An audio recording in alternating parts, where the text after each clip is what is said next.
ಸಿದ್ದರಾಮಯ್ಯನವರು ಸುದೀರ್ಘ press meet ಇವತ್ತು ಪ್ರಾಬಲಿ 1 ಗಂಟೆ 20 ನಿಮಿಷಗಳ ಅವಧಿ ಅಂತ ನಾನು ಭಾವಿಸ್ತೀನಿ. ಇರಲಿ. ಸೊ ಪ್ರಶ್ನೆ ಏನು ಅಂತ ಹೇಳಿದ್ರೆ, ನಮ್ಮ ರಾಜ್ಯಕ್ಕಾಗಿರುವಂಥ ತೆರಿಗೆ ನಷ್ಟ, ತೆರಿಗೆ ಬರಬೇಕಾಗಿರೋದು ಕೊಟ್ಟಿಲ್ಲ, ಅನ್ಯಾಯ ಎಲ್ಲವುಗಳ ಬಗ್ಗೆ ಇತ್ತು.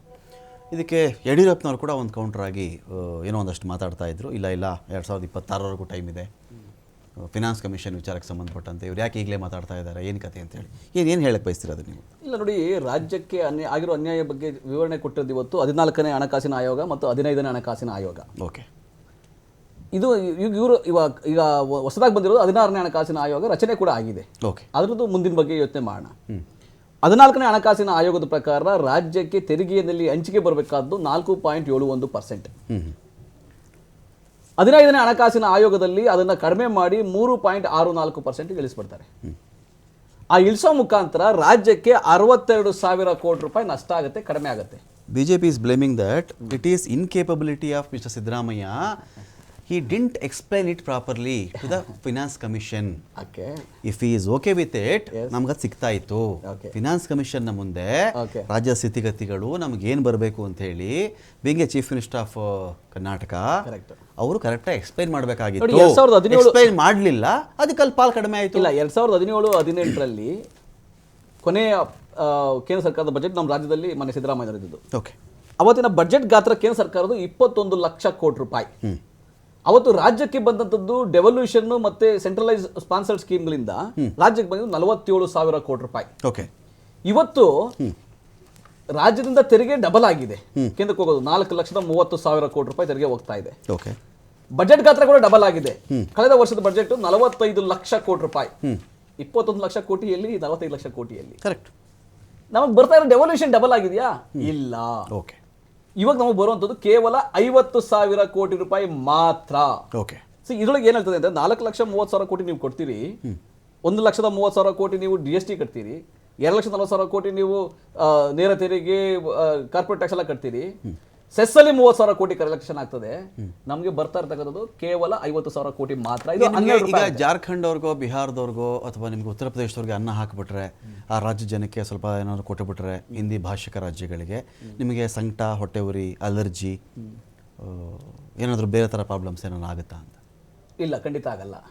ನಮ್ಮ ರೈತರು ಉಪವಾಸ ಮಲಗಿರ್ಬೇಕಾದ್ರೆ, ನಮ್ಮ ರೈತರು ಆತ್ಮಹತ್ಯೆ ಮಾಡ್ಕೋತಾ ಇರಬೇಕಾದ್ರೆ, ನಮ್ಮ ರೈತರು ಕಣ್ಣೀರು ಹಾಕ್ತಾ ಇರಬೇಕಾದ್ರೆ, ನಮ್ಮ ನಿರುದ್ಯೋಗಿಗಳು ಕಣ್ಣೀರು ಹಾಕ್ತಾ ಇರಬೇಕಾದ್ರೆ, ನಮ್ಮ ಊರಿನಲ್ಲಿ ಆಹಾರದ ಕೊರತೆ, ಶಿಕ್ಷಣದ ಕೊರತೆ ಆಗ್ತಾ ಇದ್ರೆ, ಅಭಿವೃದ್ಧಿಗೆ ದುಡ್ಡಿಲ್ಲ ಅನ್ನೋ ಆದಾಗ ನಾವು ಸಾಲ ಮಾಡ್ತೀವಿ, ಸಿಕ್ಕಾಪಟ್ಟೆ ಸಾಲ ಮಾಡ್ತಾ ಇದೀವಿ ನಾನು ಅನ್ನಿಸ್ದಾಗ, ನಾವು ನಮ್ಮ ತೆರಿಗೆಯ ಪಾಲನ್ನ ಎಷ್ಟು ಹಂಚಿಕೆ ಇದೀವೋ ಅಷ್ಟನ್ನ ಕೇಳಿದ್ರು ಕೂಡ ತಪ್ಪು ಅನ್ನೋದಾದ್ರೆ ಅದಕ್ಕಿಂತ ದೊಡ್ಡ ದುರಂತ ಇಲ್ಲ, ಅದಕ್ಕಿಂತ ಒಂದು ಆತ್ಮವಂಚನೆ ಬೇರೆ. ನೀವಿಲ್ಲಿ ನಿಮ್ ಪಾಲ್ ಮಾತ್ರ ಕೇಳ್ತಿರೋ, ನಿಮ್ಗೆ ಏನ್ ಪ್ರಾಮಿಸ್ ಮಾಡಿದಾರೆ ಅಷ್ಟನ್ನ ಮಾತ್ರ ನೀವು ಕೊಡಿ. ಮಾತಾಡೋದು ಅದೇನೆ, ಅದನ್ನಾದ್ರೂ ಕೊಡಿ ನಮಗೆ. ಕರೆಕ್ಟ್, ನಾನು ಅದಕ್ಕೆ ಹೇಳ್ದೆ. ಉತ್ತರ ರಾಜ್ಯ ಬಗ್ಗೆ ನಿಮ್ ತಕರಾರು ಇಲ್ಲ ಇಲ್ಲಿ. ಯಾಕೆ?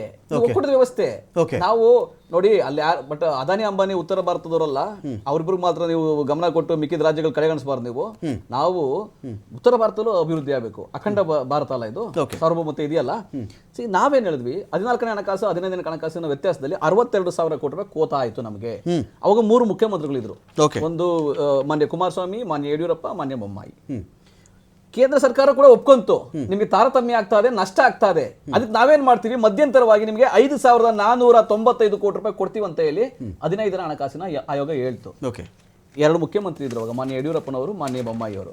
ಇವರು ತಗೊಂಡ್ಬರ್ಲಿಲ್ಲ, ಅವರು ಕೊಡ್ಲಿಲ್ಲ. ಆ ಸಮಯದಲ್ಲೂ ಸಿದ್ದರಾಮಯ್ಯ ಕೇಳ್ತಾ ಇದ್ರು, ನೀವು ಕೇಳ್ರಿ, ನಿಮ್ಗೆ ಧೈರ್ಯ ಇಲ್ಲ ಅಂದ್ರೆ ನಮ್ಗೆ ಕರ್ಕೊಂಡೋಗಿ ನಾವು ಬಂದಿದ್ದ ಕೇಳ್ತೀನಿ ಅಂತ ಮಾನ್ಯ ಸಿದ್ದರಾಮಯ್ಯ ಅವರು ವಿರೋಧ ಪಕ್ಷ ನಾಯಕ ಕೇಳ್ತಾ ಇದ್ರು. ಎರಡನೇದು, ಆ 15ನೇ ಹಣಕಾಸಿನ ಆಯೋಗದ ಕೊನೆಯ ಭಾಗದಲ್ಲಿ ಏನ್ ಹೇಳಿದ್ರು ಅಂದ್ರೆ, ನಿಮ್ಗೆ ಪೆರಿಫೆರಲ್ ರಿಂಗ್ ರೋಡ್ಸ್ಗೆ 3,000 ಕೋಟಿ ರೂಪಾಯಿ, ನೀರಾವರಿಗೆ ಕೆರೆಗಳ ಅಭಿವೃದ್ಧಿಗೆ 3,000 ಕೋಟಿ ರೂಪಾಯಿ, 6,000 ಕೋಟಿ ರೂಪಾಯಿ ಕೊಡ್ತೀವಿ ಅಂದ್ರು. ಇವ್ರು ತಗೊಂಡ್ಬರ್ಲಿಲ್ಲ, ಅವ್ರು ಕೊಡ್ಲಿಲ್ಲ. ಅವಾಗ್ಲೂ ಮಾನ್ಯ ಸಿದ್ದರಾಮಯ್ಯ ಅದೇ ಹೇಳ್ತಾ ಇದ್ರು, ನೀವು ಅನ್ಯಾಯ ಆಗ್ತದೆ ರಾಜ್ಯಕ್ಕೆ, ನೀವು ಕಣ್ ತೆರೀರಿ, ಧೈರ್ಯವಾಗಿ ಮಾತಾಡಿ, ನಿಮ್ಗೆ ಧೈರ್ಯ ಎಲ್ಲ ಕರ್ಕೊಂಡೋಗಿ ವಿರೋಧ ಪಕ್ಷಗಳು ನಾವು ಕರ್ಕೊಂಡೋಗಿ ಎಲ್ಲ ಪಕ್ಷ ಕರ್ಕೊಂಡೋಗಿ ನಾವು ಬರ್ತೀವಿ ಮಾತಾಡ್ತೀವಿ ಅಂತ. ಅವ್ರು ಕರ್ಕೊಂಡು ಹೋಗ್ಲೂ ಇಲ್ಲ, ಅವರು ಕೇಳಲಿಲ್ಲ, ಧೈರ್ಯ ಸಾಲದಲ್ಲ ರಾಜ್ಯಕ್ಕೆ ಅನ್ಯಾಯ. ಕಾಂತಿ ಶೆಟ್ಟಿ ಮೇಡಮ್, ಈ ತಾರತಮ್ಯ ಕೇಳ್ತಾ ಇದ್ರು, ಅನ್ಯಾಯ ಇಲ್ಲಿ ಉತ್ತರ ಪ್ರದೇಶ ಕೊಟ್ಟಿದ್ದಕ್ಕೆ, ಬೇರೆ ರಾಜ್ಯ ಕೊಟ್ಟಿದ್ದಕ್ಕೆ ತಕರಾರು ಅಂತ ನಟರಾಜಗೌಡರು ಹೇಳ್ತಾರೆ, ಅಥವಾ ಸಿದ್ದರಾಮಯ್ಯನವರು ಹೇಳ್ದಂಗೆ ನನಗೆ ಅನಿಸ್ತಿಲ್ಲ. ನಾವು ಬೈಟಲ್ಲಿ ಕೇಳ್ದ, ಅವ್ರು ಕೇಳೋದು ಒಂದೇ, ನಮಗೇನು ಪ್ರಾಮಿಸ್ ಮಾಡಿದಿರಿ ಪಾಲ್ ಅದನ್ನಾದರೂ ನಮ್ಗೆ ಕೊಟ್ಟುಬಿಡಿ, ಅದಕ್ಕೆ ಅನ್ಯಾಯ ಮಾಡಿಬಿಡಿ ಅಂತ ಅವ್ರ ಕ್ವಶನ್. ಈ ವಾಹಿನಿ ಮುಖಾಂತರ ಕೇಳೋದು ನಾನು ಇಷ್ಟೇ, ಮಾನ್ಯ ಸಿದ್ದರಾಮಯ್ಯನವ್ರಿಗೆ, ನೀವೊಂದು CM ಸ್ಥಾನದಲ್ಲಿ ನಿಂತ್ಕೊಂಡು ನೀವು ಪ್ರೆಸ್ ಮೀಟ್ ಮಾಡಿದ್ದೀರ, ಪ್ರೆಸ್ ಮೀಟ್ ಮಾಡುವಾಗ ಎಲ್ಲವನ್ನು ಕೆಲವೊಂದು ವಿಷಯವನ್ನು ಯಾಕೆ ಮರೆಮಾಚಿದ್ದೀರಾ, ಎಲ್ಲವನ್ನು ನೀಟಾಗಿ ಯಾಕೆ ಹೇಳ್ತಾ ಇಲ್ಲ, GST ಬಗ್ಗೆ ಯಾಕೆ ಮಾತಾಡಿಲ್ಲ, ಅಥವಾ GST ಕೌನ್ಸಿಲ್ ಮೀಟಿಂಗ್ ನೀವು ಹೋಗಲ್ಲ, ಇಷ್ಟೆಲ್ಲ ಪ್ರಾಬ್ಲಮ್ ಇದೆ ಅಂದರೆ ಇದು ಒಂದು ಚುನಾವಣಾ ಸ್ಟಂಟ್ ಅಂತ ನಾನು ಹೇಳ್ತೀನಿ. ಯಾಕೆ ಅಂತ ಹೇಳ್ತೀನಿ ಕೇಳಿ. 9 ತಿಂಗಳಾಯಿತು ಗೌರ್ಮೆಂಟ್ ಬಂದು. ಒಂದು ಸರಿ ಮಾನ್ಯ DKC ಅವರು ಹೋಗಿ ಬರದ ಬಗ್ಗೆ ಮಾತಾಡಿದ್ ಬಿಟ್ರೆ ಯಾಕೆ ಇವರು ಪ್ರೈಮ್ ಮಿನಿಸ್ಟರ್ ಹತ್ರ ಅಥವಾ ಫೈನಾನ್ಸ್ ಮಿನಿಸ್ಟರ್ ಹತ್ರ ಹೋಗಿ ಈ ಥರ ನಮಗೆ ಮೋಸ ಆಗಿದೆ ಅಂತ ಹೇಳಬೇಕಿತ್ತಲ್ಲ. ಅದು ಒಂದು ನಿಮಿಷ ನಾನು ಫಿನಿಶ್ ಮಾಡ್ತೀನಿ. ಅದನ್ನು ಅವರು ಕ್ಲಿಯರ್ ಆಗಿ ಹೇಳಬೇಕು. ಕನ್ನಡಿಗರ ಬಗ್ಗೆ ಮಾತಾಡ್ತಾರೆ, ಕರ್ನಾಟಕದ ಬಗ್ಗೆ ಮಾತಾಡ್ತಾರೆ. ಇವತ್ತು ನೀವು ಬಜೆಟ್ ಗಾತ್ರ ಹೆಚ್ಚಾಗಿದೆ ಅಂತ ನೀವು ಒಪ್ಕೋಬೇಕು. 82,000 10 ವರ್ಷದ ಹಿಂದೆ ಬಂದಿತ್ತು, 2,82,000 10 ವರ್ಷದ ಆಮೇಲೆ ಈಗ ಬಂದಿದೆ. ಅಂದರೆ 2.5 ಪಟ್ಟು ಜಾಸ್ತಿ ಆಗಿದೆ ಅಂದಾಗ ಬಜೆಟ್ ಗಾತ್ರ ಹೆಚ್ಚಾಗಿದೆ ಅಂತ ನೀವು ಒಪ್ಕೋಬೇಕು. ಅದನ್ನು ನೀವು ಹೇಳ್ತಾ ಇದ್ದೀರಾ. ಈಗ GDP ಇದಾಗಿದೆ, ಬಜೆಟ್ ಇದಾಗಿದೆ ಅಂತ ಹೇಳಿದ್ರೆ ನೀವು ರೆವಲ್ಯೂಷನ್ ಬಗ್ಗೆ ಮಾತಾಡ್ತೀರಾ. ಜಲ್ ಜೀವನ್ ಮಿಷನ್ಗೆ 24,000 ಡೆವಲ್ಯೂಷನ್ ಬಗ್ಗೆ ಮಾತಾಡ್ತೀರಾ. ಸಾರಿ, ಡೆವಲ್ಯೂಷನ್ ಬಗ್ಗೆ ನೀವು ಮಾತಾಡ್ತೀರಾ. ಜಲ್ ಜೀವನ್ ಮಿಷನ್ಗೆ 24,813 ಕೋಟಿ ಬಂದಿದೆ. ಆಮೇಲೆ ನರೇಗಾಕ್ಕೆ 34,908 ಕೋಟಿ ಬಂದಿದೆ. 97,000 ಕೋಟಿ ರಸ್ತೆಗಳ ಹೈವೇಗಳಿಗೆ ಕರ್ನಾಟಕಕ್ಕೆ ಬಂದಿದೆ. ಅದು ಬಿಟ್ಟು PM ಪೋಷನ್ ಮೇಲೆ 3,500 ಕೋಟಿ ಬಂದಿದೆ. ಇದರ ಬಗ್ಗೆ ಎಲ್ಲ ನೀವು ಯಾಕೆ ಮಾತಾಡ್ತಿಲ್ಲ? ಓನ್ಲಿ ಡೆವಲ್ಯೂಷನ್ ಬಗ್ಗೆ ಮಾತ್ರ ಮಾತಾಡ್ತೀರಾ, ಅಭಿವೃದ್ಧಿ ಬಗ್ಗೆ ಮಾತಾಡ್ತಾ ಇಲ್ವಾ? ಕರ್ನಾಟಕಕ್ಕೆ ಬಂದಿರೋ ಇದು ಲೆಕ್ಕ ಏನು ನಿಮ್ಗೆ ಗೊತ್ತಾಗ್ತಾ ಇಲ್ವಾ? ಅಥವಾ HAL ಇದಾಗಿರೋದು ನಿಮ್ಗೆ ಗೊತ್ತಾಗ್ತಿಲ್ವಾ? ಶಿವಮೊಗ್ಗ ಏರ್ಪೋರ್ಟ್ ಆಗಿರೋದು ಗೊತ್ತಾಗ್ತಾ ಇಲ್ವಾ? ಅಥವಾ ಬೇರೆ ಬೇರೆ 7 ಕಿಲೋಮೀಟರ್ ಮೆಟ್ರೋ ಇದ್ದದ್ದು 57 ಕಿಲೋಮೀಟರ್ ಆಗಿರೋದು ನಿಮ್ಗೆ ಗೊತ್ತಾಗ್ತಾ ಇಲ್ವಾ? 7 IIT ಧಾರವಾಡ IIT ನಿಮ್ಗೆ ಕಾಣಿಸ್ತಾ ಇಲ್ವಾ? ಅಥವಾ ಕರ್ನಾಟಕದ ಅಭಿವೃದ್ಧಿ ಯಾವುದೂ ಕಣ್ಣಿಗೆ ಕಾಣಿಸ್ತಾ ಇಲ್ವಾ? ಚುನಾವಣಾ ಬಂದಾಗ, ಚುನಾವಣೆ ಹತ್ರ ಬಂದಾಗ ಚುನಾವಣಾ ಸ್ಟಂಟ್ ಅಂತ ಇದು ಮಾಡ್ತಾ ಇದ್ದೀರಾ? ಅಥವಾ 9 ತಿಂಗಳಿಂದ ಇದ್ರ ಬಗ್ಗೆ ಯಾಕೆ ಚಕಾರ ಇರ್ತಿಲ್ಲ? ಅಥವಾ ಜನರಿಗೆ ಹೇಳುವಾಗ ಸ್ವಲ್ಪ ಡೀಟೇಲ್ ಆಗಿ ಹೇಳಿ, ಇದನ್ನು ಹೇಳಿ, ಇಷ್ಟು ಬಂದಿದೆ, ಇದೆಲ್ಲ ಅಭಿವೃದ್ಧಿ ಕಾರ್ಯ ಆಗಿದೆ, ಇದೆಲ್ಲ ಕಣ್ಣಿಗೆ ಕಾಣಿಸುವಂಥದ್ದು ಹೇಳಿ.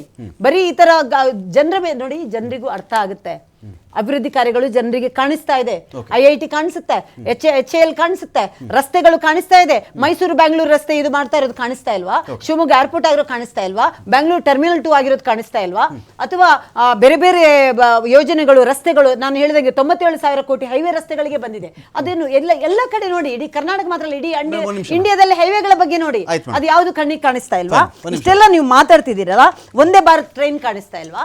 ನಾನು ಹೇಳ್ತಾ ಇರೋದು ಇಷ್ಟೆಲ್ಲ. ನಾನು ಮಾತಾಡಕ್ ಹೋದ್ರೆ ಇದು ನಿಜವಾಗ್ಲೂ ಒಂದು ಚುನಾವಣಾ ಸ್ಟಂಟ್ ಅಂತ ಮತ್ತೆ ಹೇಳ್ತಿದ್ದೀನಿ. ನೀವು ಮತ್ತೆ ಇದು ನೀವು ಮಾತಾಡಿದ್ರಿ 14ನೇ ಕಮಿಷನ್ ಬಗ್ಗೆ. 1971 ಜನಸಂಖ್ಯೆ ಆಧಾರಿತ ಮೇಲೆ ಮೊದಲಿತ್ತು, 2011 ಜನಸಂಖ್ಯೆ ಆಧಾರಿತ ಮೇಲೆ ಮತ್ತೆ ಮಾಡಿದ್ರು. ಡಿಫರೆನ್ಸಸ್ ಇರುತ್ತೆ. ಅಥವಾ ಅದಕ್ಕೆ 2011 ಬೇರೆ, 1971 ಮತ್ತೆ 2011 ಡಿಫರೆನ್ಸ್ ಇರಲ್ಲ, ಡಿಫರೆನ್ಸ್ ಇದ್ದೇ ಇರುತ್ತೆ. ಕೊನೆಗೆ ಒಂದು ಹೇಳ್ತೀನಿ, ವೈಫಲ್ಯ ಮರೆಮಾಚಲು ಮಾಡ್ತಾ ಇದ್ದಾರೆ ಅಂತ. ಕೇಳಿಸ್ಕೊಬೇಡಿ ಮೇಡಮ್, ಈಗ ಏನಾಗುತ್ತೆ, ಕೇಂದ್ರದ ಪಾಲು, ರಾಜ್ಯದ ಪಾಲು, ಕೇಂದ್ರ ಮತ್ತು ರಾಜ್ಯಗಳು ಹಂಚಿಕೊಳ್ಳುವ ಪಾಲು ಅಂತ 3 ಮೇಡಮ್. ಅದನ್ನು ಕೇಂದ್ರ ಪಟ್ಟಿ, ರಾಜ್ಯ ಪಟ್ಟಿ, ಸಮವರ್ತಿ ಪಟ್ಟಿ ಅಂತ ಕರೀತಾರೆ madam. Point number 1. Point number 2, ಕೇಂದ್ರದ ಯೋಜನೆ, ರಾಜ್ಯದ ಯೋಜನೆ, ಕೇಂದ್ರ ಮತ್ತು ರಾಜ್ಯಗಳ ಸಹಭಾಗಿತ್ವದಲ್ಲಿ 50-50 ಶೇರ್ ಮಾಡ್ಕೊಳ್ತಾರೋ, 30-70 ಶೇರ್ ಮಾಡ್ತಾರೋ, 25-75 ಶೇರ್ ಮಾಡ್ತಾರೋ, ಇಂಥ ಯೋಜನೆಗಳಿರ್ತವೆ ಮೇಡಮ್. ಈ ಯೋಜನೆಗಳ ಲೆಕ್ಕಾಚಾರದ ವಿಂಗಡಣೆ ಬೇರೆ. ಈ ಯೋಜನೆ, ನಾನು ಬ್ರಿಡ್ಜ್ ಮಾಡ್ತಿದ್ದೀನಿ, ನಾನು ನದಿ ಮಾಡ್ತಾ ಇದ್ದೀನಿ, ನಾನು ರೋಡ್ ಮಾಡ್ತಾ ಇದ್ದೀನಿ ಅಂತ ಬಂದಾಗ ಅದು ಕೇಂದ್ರ ಮತ್ತು ರಾಜ್ಯಗಳ ಮಾತುಕತೆ, ಸಹಭಾಗಿತ್ವ, ಪಾಲುದಾರಿಕೆ ಅಥವಾ ಪ್ರೈವೇಟ್ ಪಬ್ಲಿಕ್ ಪಾರ್ಟಿಸಿಪೇಷನ್ ಮೇಲೆ ಮಾಡಿಕೊಂಡ್ರು ಕೂಡ ಮಾಡ್ಕೊಳ್ಬಹುದು, ತಕರಾರಿಲ್ಲ ಮೇಡಮ್, ಅದು ಬೇರೆ. ಈ ರಾಜ್ಯಗಳ ತೆರಿಗೆ ಪಾಲು ಅಂತಿರುತ್ತಲ್ಲ ಮೇಡಮ್, ಇದು ಹೇಗೆ ಅಂದರೆ, ನೋಡಪ್ಪ ನೀನು 100 ರೂಪಾಯಿ ಕೊಟ್ಟರೆ ನಾನು ನಿಂಗೆ 25 ರೂಪಾಯಿ ಕೊಡ್ತೀನಿ, ಇದೊಂದು ಪ್ರಾಮಿಸ್. ಇದು ನಾನು 25 ರೂಪಾಯಿ ಕೊಡದೆ, ನಿನ್ಗೆ ಅಲ್ಲಿ ಬಾವಿ ತೋಡಕ್ಕೆ ನಾನು ದುಡ್ಡು ಕೊಡಲಿಲ್ವ ಅವತ್ತು, ಸೇರಿಸ್ಕೋ ಅದಕ್ಕೆ ಈ ಲೆಕ್ಕಕ್ಕೆ ಅಂದರೆ ನೋ, ಅದು ಬೇರೆ. ಅಲ್ಲಿ ಕೆರೆಗೆ ನೀನು ಡ್ಯಾಮೇಜ್ ಆಗಿತ್ತಲ್ಲ, ಆ ರೋಡ್ಗೆ ಟಾರ್ ಹಾಕ್ಸಿದ್ನಲ್ಲ ನಾನು, ಸೇರಿಸ್ಕೋ ಅದಕ್ಕೆ ಖರ್ಚು ಮಾಡಿದ್ದೀನಿ, ಅದು ಬೇರೆ. ಇಲ್ಲ ಮೇಡಮ್, ಇಲ್ಲ ಎಕನಾಮಿಸ್ಟ್ಗಳು ನೋಡ್ತಿರ್ತಾರೆ ಮೇಡಮ್, ಇದು ಎಕನಾಮಿಸ್ಟ್ಗಳು ನೋಡ್ತಿರ್ತಾರೆ ಮೇಡಮ್, ಬೇರೆ ರಾಜ್ಯಗಳು. ನಾನು ಡಿಬೇಟ್ ಕೇಳ್ತಿಲ್ಲ, ಇದನ್ನ ಡಿಬೇಟ್ ಕೇಳ್ತಿಲ್ಲ ಮೇಡಮ್. ಈಗ ನೀವು 3 ಸ್ಟೇಟ್ ಅನ್ಕೊಳ್ಳಿ ಮೇಡಮ್. ನಮ್ಮ ಹತ್ತಿರದಲ್ಲಿ 1,000 ರೂಪಾಯಿ ಬಂದಾಗ ಮೂವರೆಗೂ ಒಬ್ಬರಿಗೆ ದಿನೇಶ್ಗೆ 100 ರೂಪಾಯಿ, ನಿಮಗೆ 250, ಅವ್ರಿಗೊಂದು 350 ಕೊಡ್ತೀನಿ ನಾನು ಪ್ರಾಮಿಸ್ ಮಾಡಿದ್ರೆ ಮೇಡಮ್, ಅದನ್ನ ನಡೆಸ್ಕೋಬೇಕು. ನಿಮಗೆ ಜ್ಯೂಸ್ ಕೊಡಿಸ್ತಿಲ್ವಾ, ಅವತ್ತು ಟೀ ಕೊಡಿಸಿರ್ಲಿಲ್ವಾ, ತಿಂಡಿ ಕೊಡಿಸಿರ್ಲಿಲ್ವಾ, ಅದಕ್ಕೆ ಇದು ವಜಾ ಆಯಿತು ಅಂದರೆ ಅದು ಬರಲ್ಲ, ಅದು ಬೇರೆ ಬರುತ್ತೆ. ಒಕ್ಕೂಟ ವ್ಯವಸ್ಥೆಯಲ್ಲಿ ಇವಾಗ ಏನಿದೆ ಅಂತ ನಿಮಗೂ ಗೊತ್ತಿದೆ, ಮೊದಲಿನ ತರ ಇಲ್ಲ.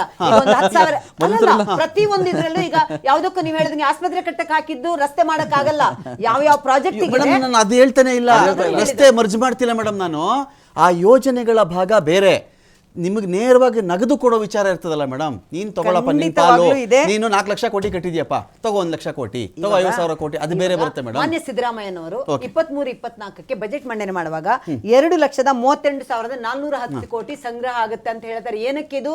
ಬರೀ ಖರ್ಚುಗಳಿಗೆ, ಸಾಲ ಕಟ್ಟಕ್ಕೆ, ಮಿನಿಮಮ್ ಇಂಟ್ರೆಸ್ಟ್ ಕಟ್ಟಕ್ಕೆ, ಎಲ್ಲ ಕಮಿಷನ್ ಖರ್ಚುಗಳಿಗೆ 2,38,410 ಕೋಟಿ. ಆದ್ರೆ ಕಲೆಕ್ಟ್ ಮಾಡಿದ್ದು ಡಿಸೆಂಬರ್ ತನಕ 1,61,477. ಮೇಡಮ್ ಸ್ಟೇಟ್ ಟ್ಯಾಕ್ಸ್ ಕಲೆಕ್ಷನ್ ಬೇರೆ, ಕೇಂದ್ರ ಕೊಡ್ತಿಲ್ಲ ಅಂತ ಪ್ರಶ್ನೆ ಇರೋದಿಲ್ಲ. ನೀವು ಅದನ್ನ ಬೇರೆ ಅಂತ ಯಾಕೆ ಹೇಳ್ತೀರಾ? ಅವ್ರು ಇಷ್ಟೊಂದು 61% ಕಲೆಕ್ಷನ್ ಆಗಿದೆ. ಅವ್ರು ಏನ್ ಹೇಳಿದಾರೆ? 2,38,410 ಹೇಳಿದಾರಲ್ಲ. ಹಾಗಾದ್ರೆ ಅದು ಏನಕ್ಕೆ ಕಲೆಕ್ಟ್ ಮಾಡಿಲ್ಲ ಅವರು? ಏನಕ್ಕೆ ಮಾಡಿಲ್ಲ? ನಗುವಂತದ್ದು ಏನಿಲ್ಲ. ನಾನು ನೋಡಿ ಅಂಕಿ ಅಂಶ ಜೊತೆ ಹೇಳ್ತಾ ಇದ್ದೀನಿ. ನೋಡಿ ಇಲ್ಲಿ ಫೈನಾನ್ಷಿಯಲ್ ಆಕ್ಟ್ ಅನ್ನು ಏನ್ ಮಾಡ್ತಾ ಇದಾರೆ ಅವರು?